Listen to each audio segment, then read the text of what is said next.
Imagine walking into a store on a regular day just to grab a few things.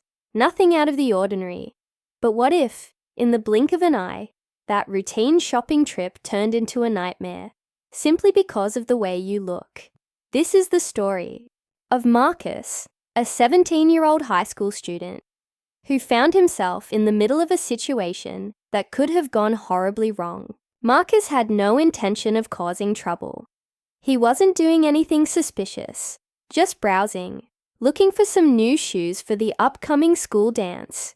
He was polite, respectful, and minding his own business. But as soon as he stepped into the store, he could feel the eyes on him.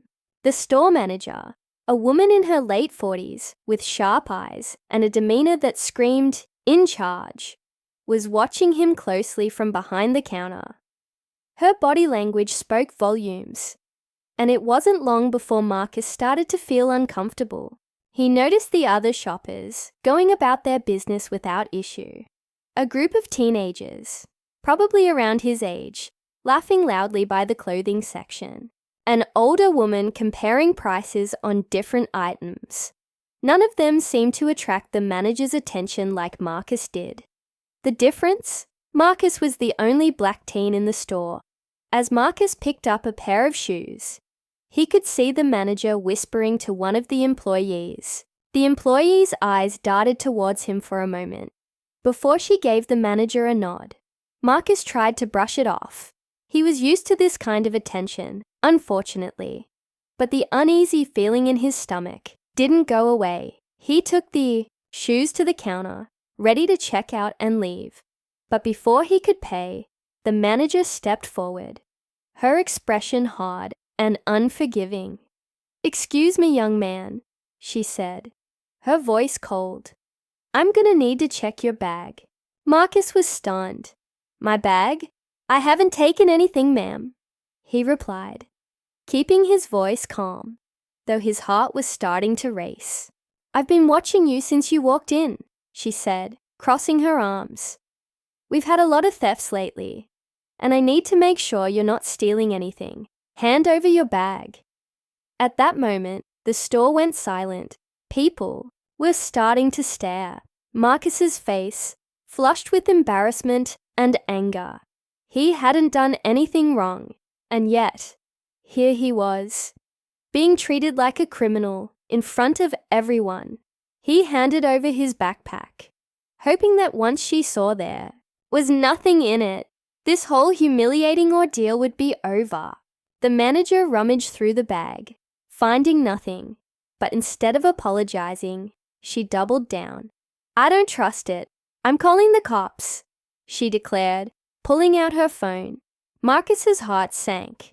The situation was spiraling out of control, and there didn't seem to be anything he could do to stop it. He had heard too many stories about interactions between black teens and the police, and he knew how dangerous things could become in an instant.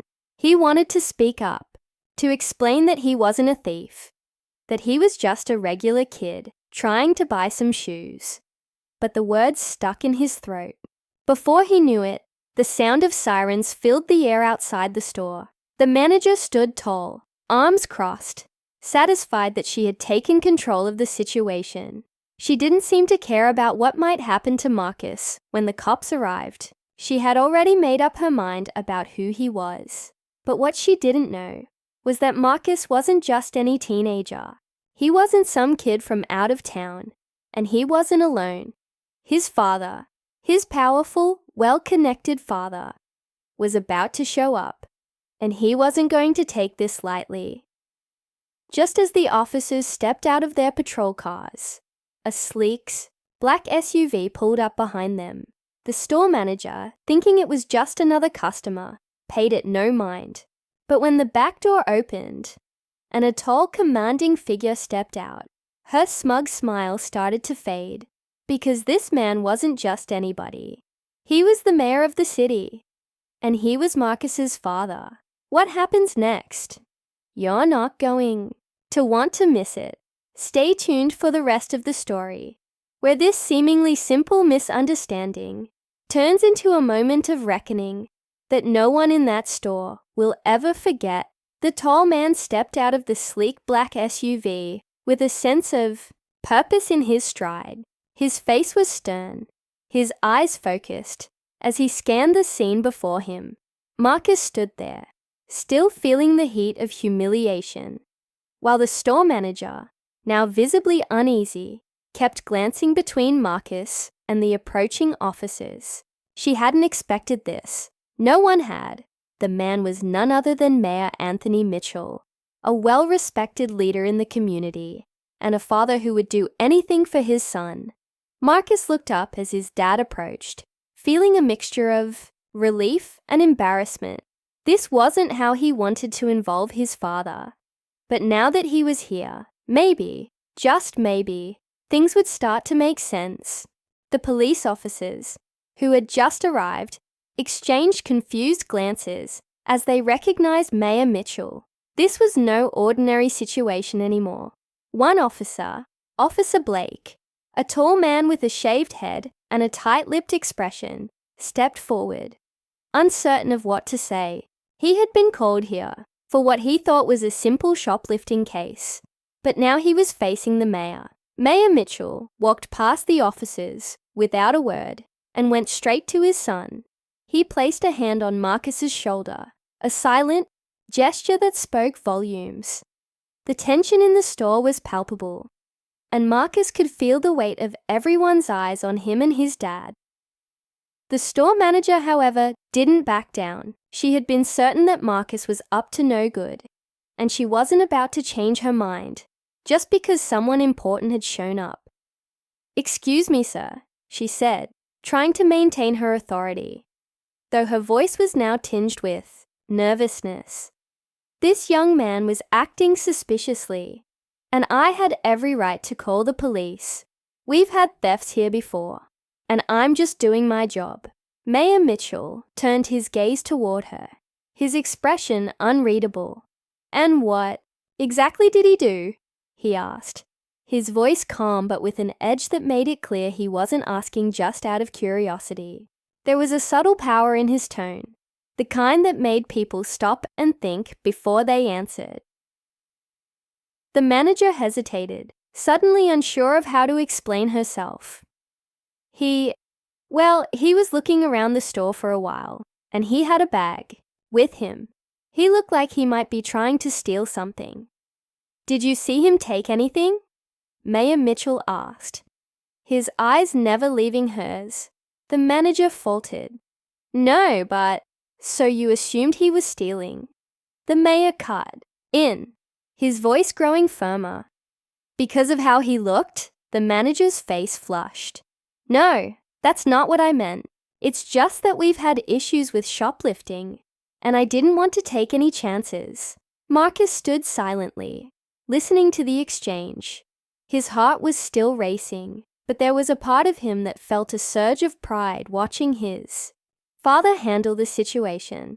Mayor Mitchell was always composed, always in control, and it was clear that the manager was starting to realize she had made a serious mistake.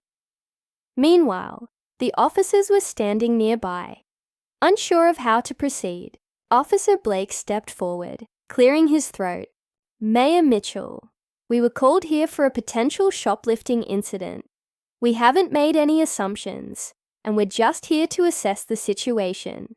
Mayor Mitchell turned to the officers, nodding slightly. "I understand, officer, but before you do anything else, I want to make sure we're all clear on what's happening here. My son hasn't done anything wrong, and yet he's been treated like a criminal the moment he walked into this store. I'd like to know why." "Officer," Blake nodded, glancing at the store manager, who was now looking increasingly uncomfortable. "We'll need to talk to the manager about that," he said carefully. The store manager, realizing she was now under scrutiny, fumbled for her words. "I didn't mean to cause a scene, but I had a responsibility to protect the store. It's not personal." "Not personal," Marcus thought, his anger bubbling beneath the surface. How could it not be personal when he was the only one singled out, the only one treated with suspicion, just for walking in? Mayor Mitchell, however, kept his cool. He looked at the manager and said, "It became personal the moment you judged my son without cause. Now I'm going to make sure this is handled properly." The store manager shifted uncomfortably. She could feel the weight of her mistake sinking in, but she still didn't want to admit it. "I was just trying to do my job."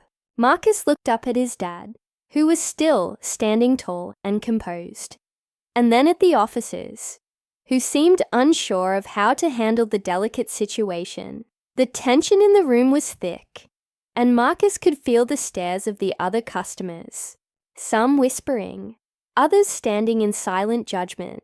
The shame of being at the center of such an unnecessary and humiliating scene was overwhelming, but he held it together. As the officers began to speak with the store manager in low voices, Mayor Mitchell pulled Marcus aside for a moment. "Are you okay?" he asked, his voice softer now, filled with concern. Marcus nodded, though he wasn't sure how to explain what he was feeling. "Yeah, I'm fine. I just didn't expect this. I was just trying to buy some shoes, and then all of this happened." His voice was low, but the frustration was clear. His father looked at him for a long moment, then sighed. "I'm sorry you had to go through this. This shouldn't have happened." Marcus shrugged, though the hurt in his eyes betrayed him. "It's not the first time," he muttered. Mayor Mitchell's expression tightened at his son's words. He knew Marcus was right. Incidents like this weren't new to him, and as much as he had tried to protect his son from the uglier sides of the world, there were some things even a mayor couldn't shield his family from. Before Marcus could say anything more, Officer Blake returned, looking slightly uncomfortable. "We've spoken to the manager, and it seems this was a misunderstanding. There's no evidence of theft, and we won't be pursuing any charges," he said, glancing between Marcus and the mayor. Mayor Mitchell nodded, though there was no satisfaction in his expression. "I appreciate that, officer, but I think this situation deserves more than just being called a misunderstanding. This kind of thing needs to stop." Officer Blake nodded, sensing the weight of the moment. "We understand, sir. We'll make sure this doesn't happen again." But as Marcus stood there, his father by his side, he couldn't help but wonder how many more times he'd have to hear those words.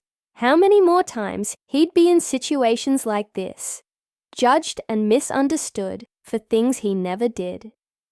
The thought lingered in his mind, unresolved, as the tension in the store remained thick and suffocating. As the officers exchanged a few final words with the store manager, Mayor Mitchell took a deep breath, his eyes scanning the store's interior.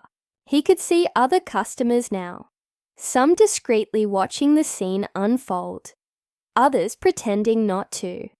Marcus remained quiet by his side, still processing everything. The shame and anger were still simmering beneath the surface, but it was mixed with something else now. Fatigue. He had grown tired of these moments, tired of being made to feel small for reasons that had nothing to do with him. The store manager, still looking frazzled, was trying to make sense of the situation. Her face was pale, her hands fidgeting as she kept glancing between the mayor and the officers. She had thought she was doing the right thing. After all, her job was to protect the store, wasn't it?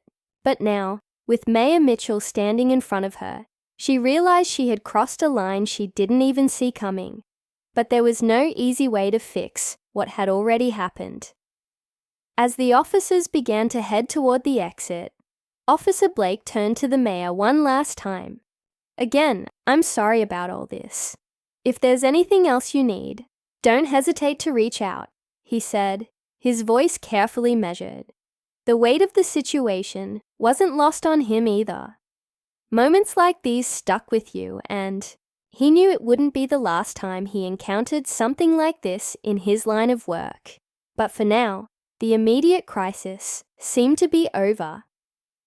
Mayor Mitchell gave him a brief nod, but there was a tension in his expression that hadn't eased. He watched as the officers left the store, and the silence that followed felt heavy. Marcus could feel it too, a kind of awkward stillness that no one seemed to know how to break. The store manager cleared her throat nervously, stepping forward.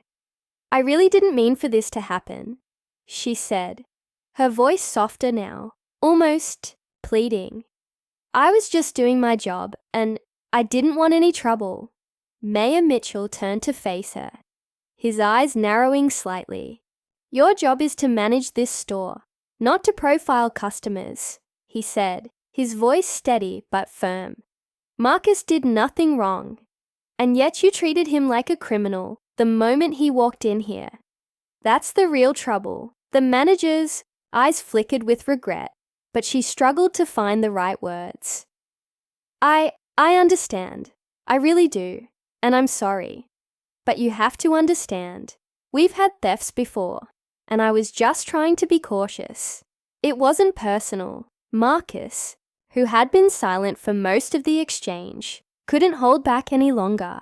"It sure felt personal," he said, his voice tight with frustration. "You didn't even give me a chance. You just assumed I was up to no good because of how I look." The words hung in the air, and the manager flinched slightly, her face reddening. She opened her mouth to respond, but then closed it, realizing there was nothing she could say that would make this better. The damage was done.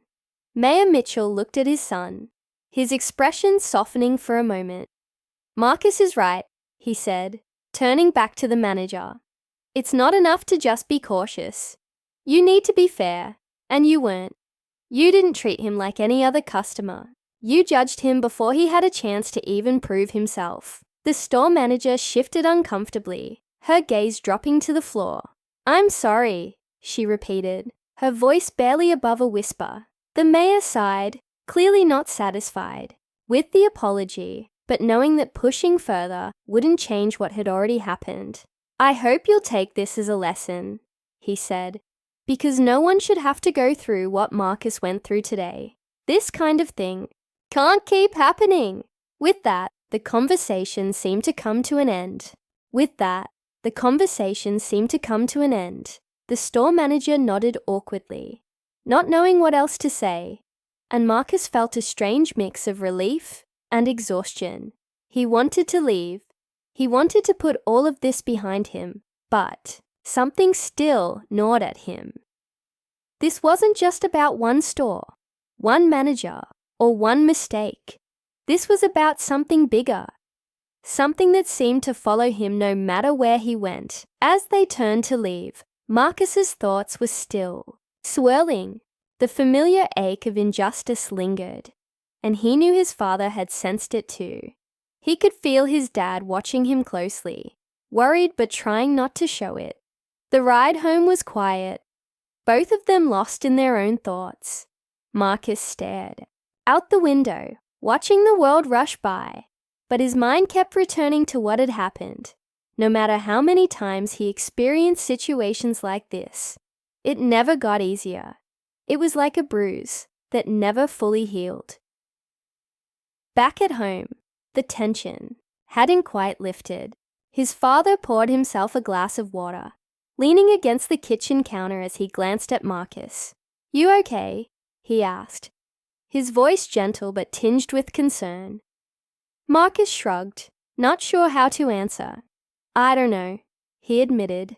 "I mean, I'm glad you were there, but I hate that you had to be." Mayor Mitchell nodded slowly, understanding the deeper meaning behind his son's words. "I know. I wish it didn't have to be like that either," he said. "But I'm proud of how you handled yourself today." Marcus didn't feel proud. He felt drained, like the weight of the world was pressing down on him. He thought about all the other kids out there who had probably gone through the same thing, maybe even worse. He wondered if things would ever really change. That night, as he lay in bed, Marcus's mind wouldn't stop racing. He kept replaying the events in the store, the looks on people's faces, the way the manager had treated him. And then something else started to nag at him, something he hadn't really thought about in the heat of the moment. Why had the store manager been so quick to assume the worst about him? Was it just because he was a young black teen? Or was there more to it? Marcus didn't know, but he was starting to wonder if there was something deeper going on in that store, something he hadn't picked up on before. The next day, Marcus decided to dig a little deeper. He wasn't ready to let this go just yet. As he scrolled through local news articles on his phone, a pattern started to emerge. Stories about other customers, mostly people of color, who had reported being unfairly targeted or harassed at the same store. There had been complaints, but nothing had ever come of them. Marcus's heart raced as he pieced it together. This wasn't just about him. It was about a pattern of behavior that had been going on for who knows how long. And now, Marcus felt a surge of determination rising in him. He had been wronged, but he wasn't going to let it end there. There was something bigger at play, and he was ready to take a stand, not just for himself, but for everyone else who had been through the same thing. The conflict was no longer just about that one moment in the store. It was about a system that needed to change, and Marcus wasn't about to back down. Marcus couldn't shake the feeling that there was more to uncover. After reading multiple stories of similar experiences from people in his community, he knew he was onto something. It wasn't just about that one incident in the store. This was bigger than him. The manager's actions, which had felt personal at the time, were part of a larger, more troubling pattern. It was no longer just about how she treated him. It was about how people like him were being treated every day. Determined to get to the bottom of it, Marcus decided to take a more proactive approach. He began reaching out to people who had shared their stories online. Most of them were hesitant at first, reluctant to talk about their experiences in detail. But once Marcus explained what had happened to him and how he felt they were all connected, they started opening up. One after another, they shared stories of being watched, followed, and even falsely accused while shopping in the same store. The more Marcus heard, the more frustrated he became. He talked to his father about it, unsure of what to do next. Mayor Mitchell, though proud of his son's courage, knew how complicated situations like these could get.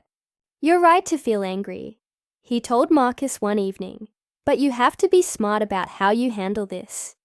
If we're going to challenge what's happening, we need to do it the right way. We need proof, and we need the community behind us." Marcus nodded, understanding his father's point, but feeling the urgency of the situation. "But how do we get people to pay attention?" he asked. "It's like no one cares until something really bad happens. And even then, it's just headlines for a few days before things go back to normal." His father sighed, rubbing the back of his neck. "You're right about that. But if we can gather enough evidence, enough voices, we can make it impossible for them to ignore. People have to see that this is a real problem, not just a one-off incident." With that in mind, Marcus and his father came up with a plan. Over the next few days, Marcus would gather more testimonies from people in the community, while his father would reach out to local organizations that fought for civil rights. They needed allies, people who could help amplify their cause and bring real attention to what was happening at the store. As Marcus worked to collect stories, he became more and more invested in the fight. He felt a sense of purpose growing within him, something that had been missing since the day of the incident. He wasn't just standing up for himself anymore. He was standing up for everyone who had been unfairly targeted. Each conversation he had with someone who had gone through a similar experience only fueled his resolve. But the deeper Marcus dug, the more resistance he encountered. Word began to spread in the community about what he and his father were doing, and not everyone was supportive. Some people didn't want to get involved, afraid of what might happen if they spoke out. Others felt like it wasn't worth the effort, believing that nothing would ever change. And then there were those who outright dismissed Marcus's efforts, calling him a troublemaker for stirring up issues that, in their eyes, weren't that serious. Despite the pushback, Marcus pressed on. He knew what he was doing was important, and he refused to let the doubts of others slow him down. But as the tension in the community grew, so did the pressure on Marcus and his family. The store, having caught wind of the growing discontent, wasn't about to back down quietly either. Rumors swirled that they were planning to push back against any accusations made against them, threatening legal action if anyone tried to tarnish their reputation. The store manager, the same woman who had called the cops on Marcus that day, had gone silent since the incident. But through the grapevine, Marcus heard that she wasn't as remorseful as she had appeared in the store. She had reportedly defended her actions to her superiors, claiming that she had done nothing wrong and that her response was justified based on store policy. The possibility that she could double down on her stance made Marcus's stomach turn. If they let her narrative go unchallenged, everything he had been fighting for could crumble. Days turned into weeks, and soon, Marcus and his father had amassed enough stories to take their case public. But with the tension building, Marcus began to feel the weight of it all. His schoolwork started to suffer, his friendships grew strained, and his mind was consumed with thoughts of the conflict. It felt like everything was spiraling out of control, and Marcus struggled to keep up. Late one night, while Marcus was sitting at the kitchen table sifting through his notes, his father walked in. "You okay, son?" he asked, sitting down across him from Marcus. Marcus shrugged, not looking up. "I don't know, it's just... I didn't think it would get this hard. I feel like I'm trying to fight this huge system, and no matter what I do, it just keeps getting bigger." His father leaned back in his chair, watching his son carefully. "It's always going to feel like that," he said gently. "When you take on something like this, it's never easy, but you don't have to do it alone. We've got people on our side now. You've got support, and you're stronger than you think." Marcus nodded, appreciating his father's words, but still feeling the weight on his shoulders. "I just don't want to mess this up," he admitted. "What if nothing changes?" Mayor Mitchell leaned forward, his voice steady. "You're already making a difference, Marcus. Just by speaking up, you've shown people that they don't have to accept things the way they are. You've already done more than most people ever would. But if you want real change, you have to be ready to fight for it. And you have to be ready for the fight to get tough." The words sank in, and Marcus knew his father was right. He had come too far to back down now, and with the community watching, with people counting on him to speak out, he couldn't let fear or doubt stop him. He had to keep pushing, no matter how hard it got. As the day of the public meeting approached, a meeting where Marcus and his father planned to present their case to the local media and community leaders, the pressure mounted. Marcus could feel the tension building all around him. Everyone was waiting to see what would happen next. Would the store finally be held accountable? Would the community rally behind him? Or would they turn away, afraid of the consequences? The night before the meeting, Marcus lay awake in bed, his mind racing with anticipation. He knew this was it, the moment that everything had been building toward. But even as he tried to steel himself for what was coming, he couldn't shake the feeling that something was about to happen, something he hadn't anticipated. And as the morning sun began to rise, casting its light through his window, Marcus knew that the next day would change everything. For better or worse, the truth was about to come out, and once it did, there would be no turning back. Marcus woke up with a knot in his stomach. He hadn't slept much, and the weight of the upcoming meeting loomed over him. He knew today was the day everything would come to light, and while part of him was ready to face it head on, another part couldn't shake the unease gnawing at the back of his mind. Something felt off, but he couldn't put his finger on what it was. The day started with a flurry of activity. Marcus and his father had prepared their statements and gathered everything they needed to present. They were ready, or as ready as they could be. The community center was buzzing with people by the time they arrived. Local media had shown up, along with several civil rights organizations Marcus's father had reached out to. The air felt charged with anticipation, but there was also an undercurrent of tension. Not everyone in the room was on their side. Marcus scanned the crowd and spotted a few familiar faces, people who had shared their stories with him in confidence. He gave them a small nod, grateful for their support. But as his eyes moved across the room, they landed on someone he hadn't expected to see, the store manager. She stood at the back of the room, arms crossed, her expression unreadable. Marcus's pulse quickened. He hadn't anticipated that she would show up, let alone be here before they had even started. His father must have noticed her too, because he leaned over and whispered, "Don't let her rattle you. Stay focused. We've got the truth on our side." Marcus nodded, though the sight of her had definitely thrown him off balance. He couldn't help but wonder what she was doing here. Was she planning to defend herself in front of the whole community? Did she have something up her sleeve that they weren't expecting? The questions swirled in his mind, adding to the tension already building in his chest. The meeting started with a few local leaders addressing the crowd, but Marcus barely heard them. His mind was racing, trying to anticipate what was about to happen. Finally, it was time for him and his father to speak. They stood together at the front of the room, and Marcus's father began by explaining why they were there, laying out the pattern of discrimination that had been happening at the store for years. He spoke calmly but firmly, making it clear that this wasn't just about what had happened to Marcus. It was about a broader issue that affected the entire community. Marcus watched as people in the crowd nodded along, clearly moved by his father's words. But just as Marcus was about to take the microphone and share his part of the story, the store manager raised her hand. "I'd like to speak," she said, her voice cutting through the room. A murmur ran through the crowd. This wasn't part of the plan.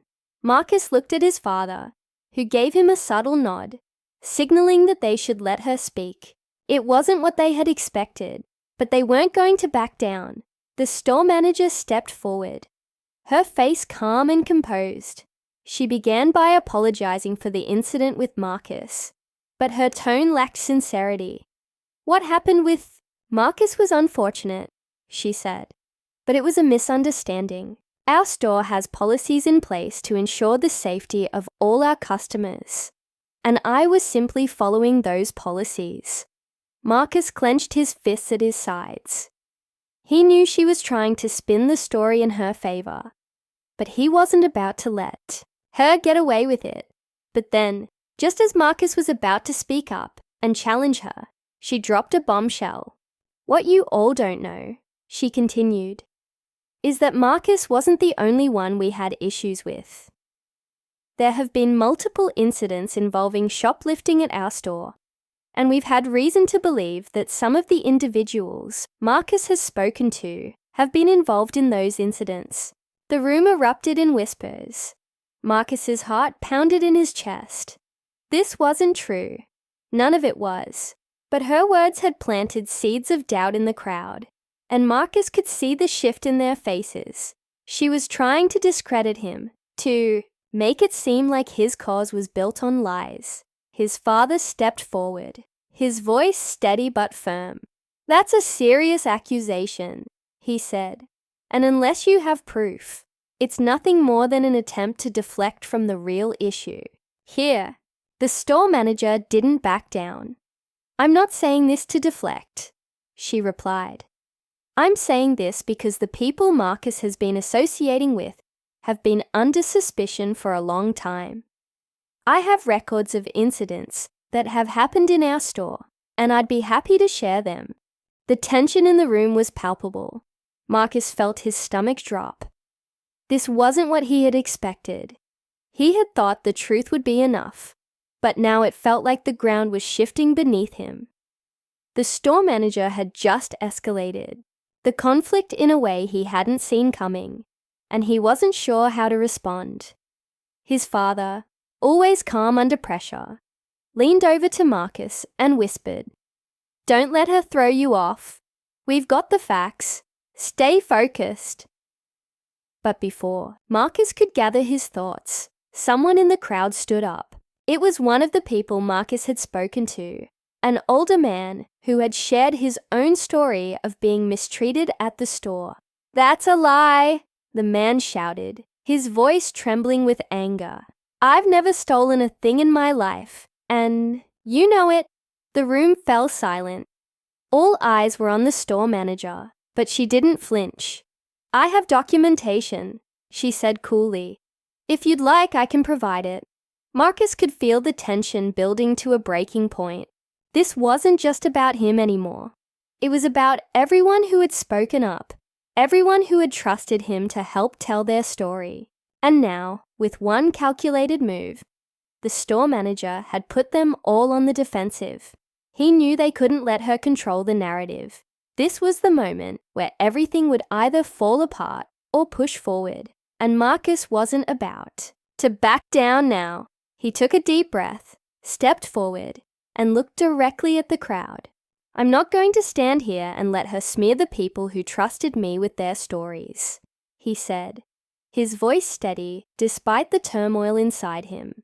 "We came here to tell the truth, and that hasn't changed." But as he spoke, Marcus couldn't help but feel that the stakes had just been raised in a way he hadn't anticipated. The battle was far from over, and the next move would be critical. Marcus stood in front of the crowd, his heart racing. He had spoken the truth, but he knew it wasn't enough. The store manager's accusation had cast a shadow of doubt, and he could feel the tension in the room growing by the second. He scanned the faces of those who had trusted him, the ones who had shared their stories of mistreatment at the store. Their confidence had been shaken, and Marcus felt the weight of their trust on his shoulders. He couldn't let them down.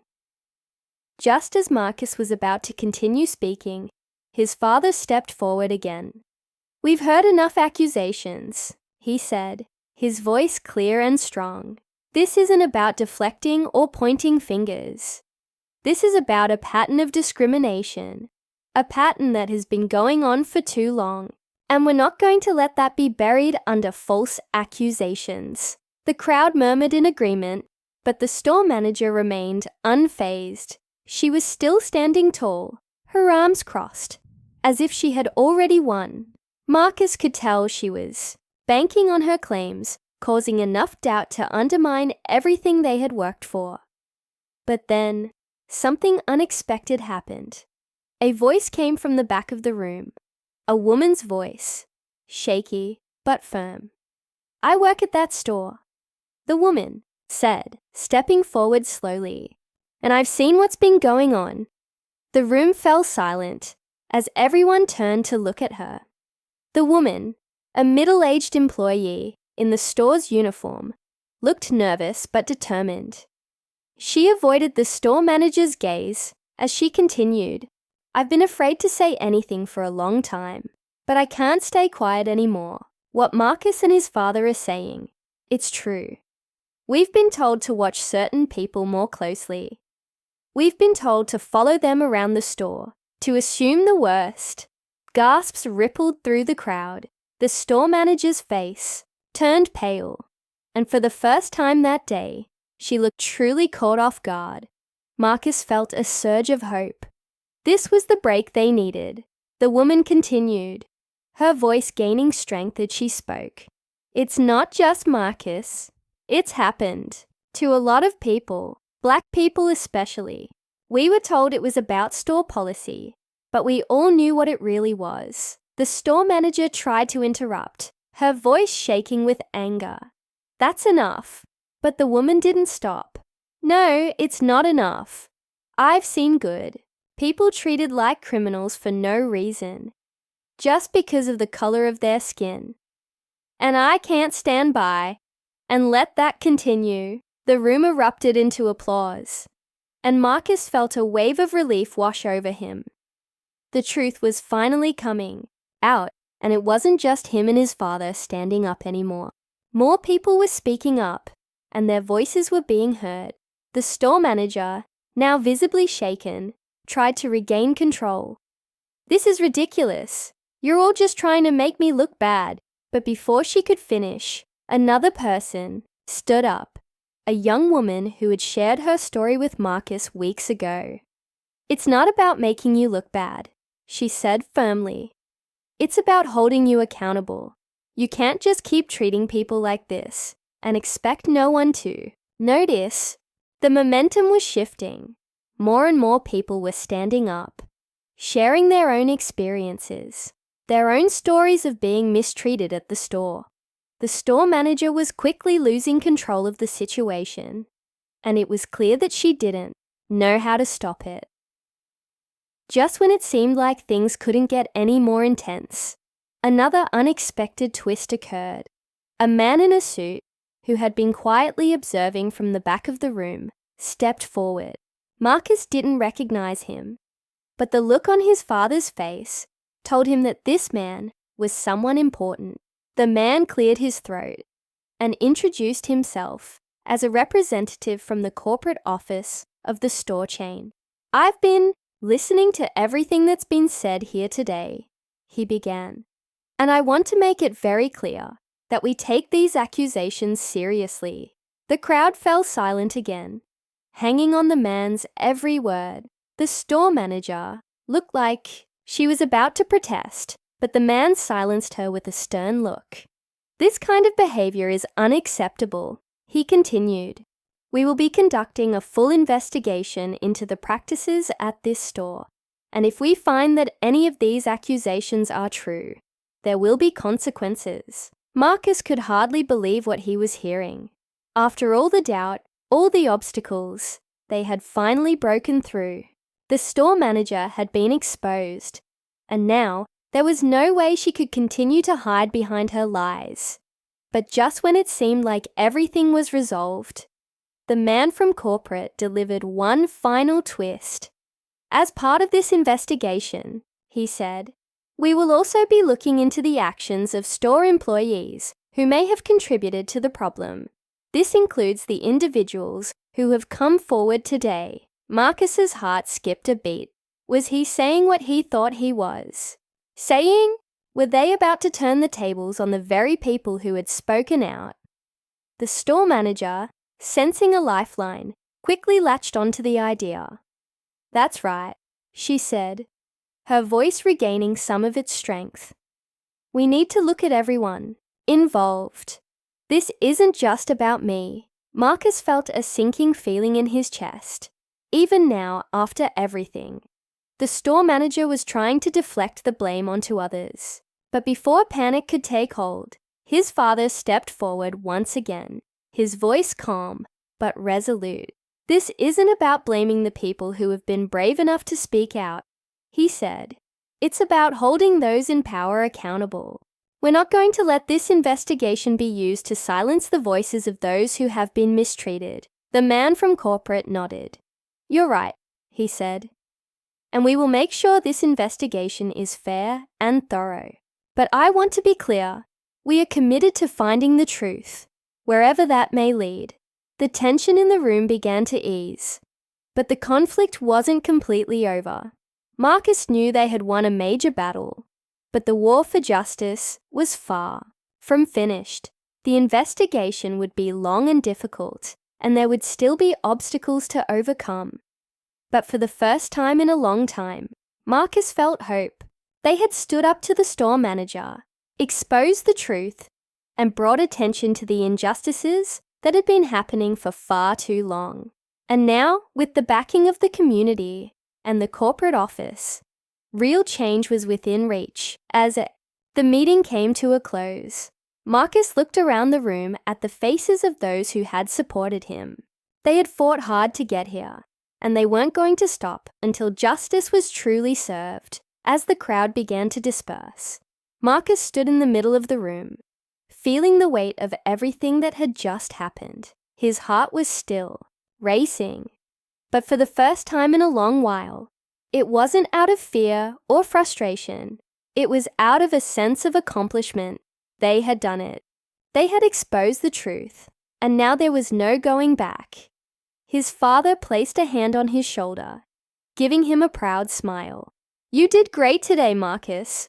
I'm proud of you." Marcus returned the smile, but inside he knew this was only the beginning.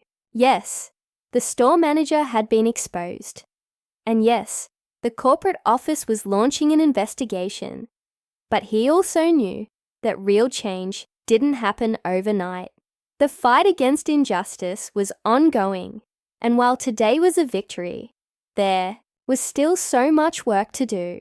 As they made their way out of the community center, a few of the people who had shared their stories stopped Marcus to thank him. One woman, the same one who had spoken up during the meeting, pulled him aside. "I just wanted to say thank you," she said, her voice soft but sincere. "I've been dealing with this for so long, and I never thought I'd see the day when someone would actually do something about it." Marcus shook his head. "You're the one who should be thanked. You were brave enough to come forward and tell your truth. Without you, none of this would have been possible." She smiled, a small but genuine smile, and Marcus felt a sense of warmth in his chest. This was why he had fought so hard.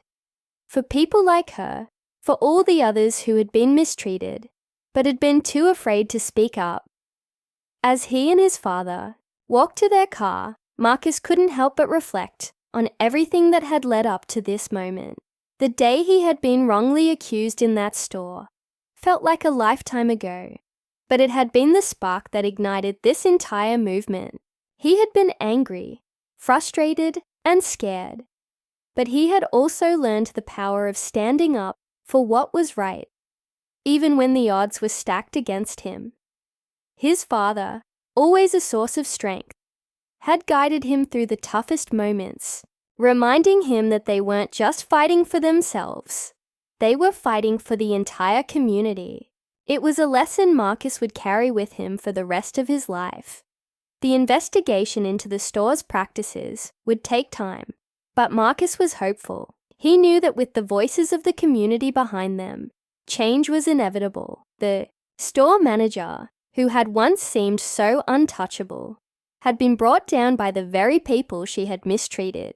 It was a powerful reminder that no one was above accountability, and that when people came together, they could accomplish incredible things. Over the next few weeks, Marcus and his father continued to stay involved in the community. They attended meetings, spoke at local events, and worked with other activists to keep the pressure on the store chain to address the issues. It wasn't easy. There were still plenty of challenges to face, and not everyone was on their side, but they were making progress. The corporate office eventually released the results of their investigation. The store manager had been removed from her position, and new policies were being put in place to prevent the kind of discrimination that had been happening for so long. It wasn't a perfect solution, but it was a step in the right direction. For Marcus, it was more than just a personal victory. It was a victory for the entire community. The people who had been afraid to speak up now had a voice, and the store, which had once been a place of tension and mistrust, was slowly starting to rebuild its relationship with the community. One afternoon, Marcus returned to the store with his father. It felt strange being back in the place where everything had started, but it was also empowering. This time, he wasn't walking in as a victim. He was walking in as someone who had fought for justice and won. As they moved through the aisles, Marcus noticed small but significant changes. The staff seemed more attentive and respectful, and there was a noticeable effort to create a more welcoming atmosphere for all customers. It wasn't perfect, but it was a start. His father turned to him as they walked out. "You know, this isn't the end," he said. "There's still a lot of work to be done.